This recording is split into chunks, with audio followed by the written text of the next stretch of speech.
Hey guys, Chris Peterson here. I finally got a new computer and I really wanted to get back into doing Civ 5 commentaries.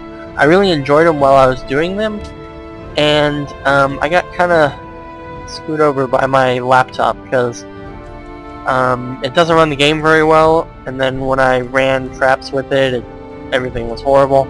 So I got enough money to build a new computer, and it's pretty much state-of-the-art. I only spent like 800 bucks on it, but it's very powerful. It's got I'll probably put details of the components in my channel somewhere. So what I'm going to do is I'm going to start a new game here and play it, and hopefully I can play through the whole thing without having any problems like I was having before. I've played many other games that I usually play on this computer, and everything seems to be run extremely smoothly, so I hope I can do that with this as well. So I downloaded the, well, in the Steam store you can buy expansion packs to Civ 5, and I chose to get the Viking pack because, well, my heritage is Scandinavian, and the Vikings were Scandinavia. But in this case they're Denmark, but Denmark is kind of part of Scandinavia, I think. So, yeah, so that's good. So if we look at the benefits that he gets, embarked units have +1 movement and pay just 1 movement point to move from land to sea. Okay, melee units pay no movement point cost to pillage. Okay, so they're really good at pillaging, and they're really good at attacking across the sea, so that's good to keep in mind. And they also have the Berserker, the Norwegian Ski Infantry. That looks like he has a gun, so it's going to be a little further along. I guess that's my symbol. So map type, because I am the Vikings and they have this bonus to the sea, I'm going to go for an archipelago. That way I can do some pretty quick attacks if I have to. So yeah. I want to do... Let's try huge. It's been a long time since I've played this, so I'll probably forget some stuff and kind of figure stuff out as I go again. Let's do Prince for now, since I'm just getting back into it. Game pace, let's do epic for the fun of it. Okay. Oh, let's see, advanced setup. Randoms are good. 20.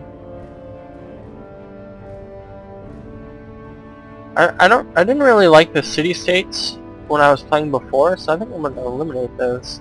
Well, I don't know, maybe I'll just leave them, because they're a valid part of the game, so I'll just leave them and we can talk about them when we get there. I don't really care about that. Separate, okay. It will end when max turns huge. I guess there's a lot of things that you can choose. I like to do Raging Barbarians because when the barbarians attack you or you fight off the barbarians, your army gets experience, so they get stronger and stronger. So all cities and units destroyed. Yeah, that way if someone takes over my city I can still rebuild. That'd be fun. Or I can take over somebody else's city.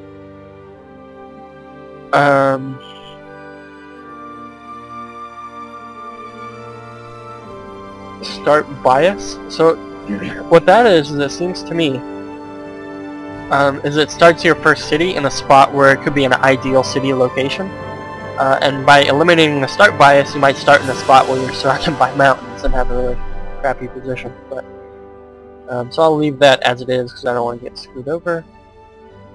The random number of cities shown loading like I don't really care about that too much. Alright, let's just start and see how it goes. So... Honor and glory be yours, Harald Bluetooth Gormson, mighty heir of King Gorm the Old and Pyra Danibot. Not only were you victorious on the battlefield against the armies of Norway, you also completed massive construction projects across the land. numerous ring fortresses to protect the populace from invasion and eternal strife. You successfully drove off waves of German settlers in 983 AD and sheltered your kingdom from unwanted foreign influence. Stalwart Viking, the time for greatness is upon you once more. You are called to rise up and lead your people to renewed power and triumph. Will you make the world shudder once more at the very thought of your great armies of Norsemen? Will you let the Viking battle cry ring out across the crashing waves? Will you build a civilization to stand the test of time? Alright, so there we go. So Denmark, yeah, doing good. Looks like I got a pretty decent starting spot. There's lots of resources here already. So cotton, cattle, sugar, so even some spice, and it's on the ocean, so that's good for me. So I'm probably going to go for a very heavy sea type game, because the sea is going to really influence how strong my sea attacks are going to be. So I think I don't want to turn her off. So,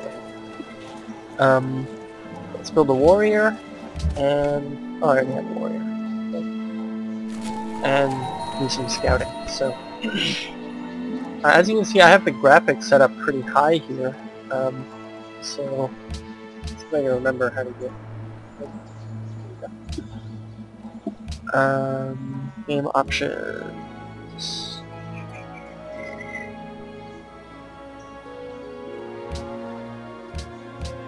Yeah, I have the video set as high as it will go, and I'm still like maxing out for 30 FPS for fraps right now, so that's pretty good. Let me see.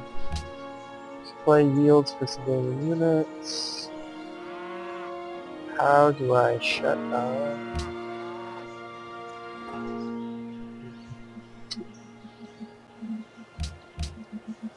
It must be in the options somewhere.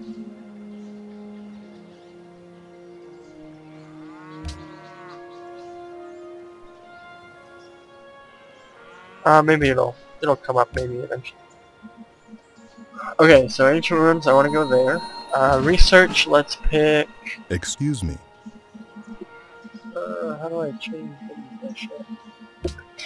I have a lot of cattle, so I'm going to go for animal husbandry, so I can get those pretty quick. And now it's just a matter of getting through the first few turns. This is always like the part that I hated about Civ.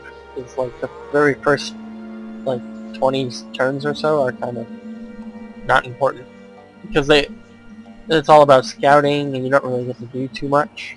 Not much planning involved.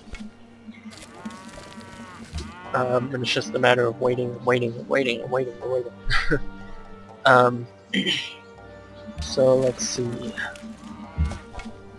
Tons of stuff I'll be able to trade a little bit later. Ancient ruins hold secrets that may advance our civilization. I really want to turn those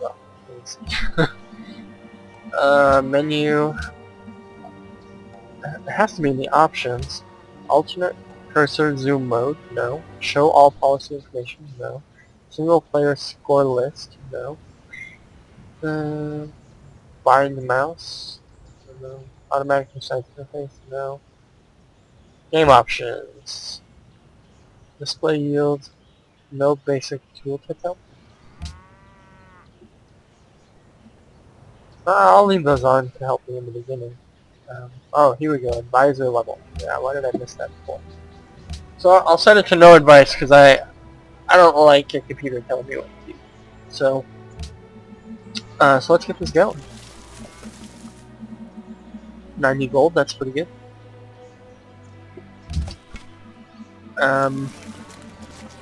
Also, if you guys are interested, I have several other games like on my computer, and I can do like kind of walkthroughs of those kind of games. Like I have Portal 2, I can do an entire walkthrough on that if you're having troubles. Maybe that would help. Let's see what else. I have Portal 1. I have what else? Like StarCraft 2, a bunch of other games that we can play. And we can do a walkthrough on those as well. So we'll see. So I can fit another city over here somewhere. And with that, I pretty much take over this entire top part of my land. I don't know if there's anything down here. So I'm going to have to start expanding out by the sea pretty soon. So that'll be interesting. So I could probably fit 3 cities on this land somewhere. Like 2 on top and 1 down south here.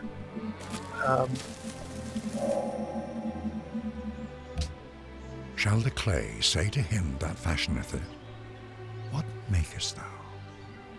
Alright, so what that means is I'm going to go ahead and stop my warrior from building, and I'm just going to switch to a settler. No, I need my city to grow 1 more, so I'm going to switch to... How many turns till it reaches next population? I don't know. Let's do a monument first, so that way I can get some culture expansion. And then I'll build a settler, and then we'll decide from there. I should probably explore this area, make sure that's not connected to anything. I think I should be okay. The cities can defend themselves in Civ 5, so that's good. So, yeah, it really sucks. All those other games that I was playing with you guys, like the one with the, I think I was the Romans, and then the other one where I was the Germans, those games are just gone because they were on my laptop and I had to reinstall Windows on it and it's still not working very well. So yeah, those games are just adios. So not. Thou shalt not muzzle the ox when he treadeth out the corn. Okay, so there's not much I can do to recover those games other than trying to play them again. Well, that's not really possible. So, yeah, so hopefully you guys can forgive me for that. So if I want to play a very heavy sea game, I'm going to want to go for sailing right away, I guess. Sailing, calendar, and we can figure it out from there. We'll go for sailing for now, and then we'll work on other stuff later. So I think my first goal is to completely populate this little island that I'm on, and then try to explore the sea as much as possible.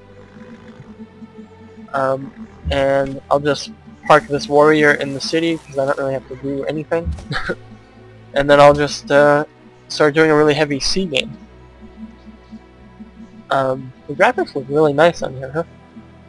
Let's look at that for you. That's pretty high detail, that's pretty cool. Alright, so, yeah, I mean, if I have to, I can reduce the graphics just a little bit lower, and it's not going to take too much away from the quality. I just wanted to put it at the highest and see how it looks, so. So Copenhagen's going to grow. That's good. Then I'll finish the monument, and then I'll build, I might just build 2 settlers, like one after another, and then build a worker or 2, and then go straight for just sea vessels. Do I need a... Yeah, I need a technology to embark. The technology, I don't know what that is yet, but I definitely need one.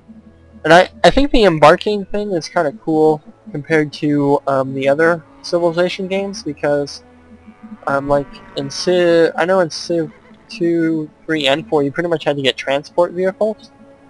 And the terrible thing about those is, one, it's a little bit harder to coordinate an attack that way because you have to pile them all up into one ship and then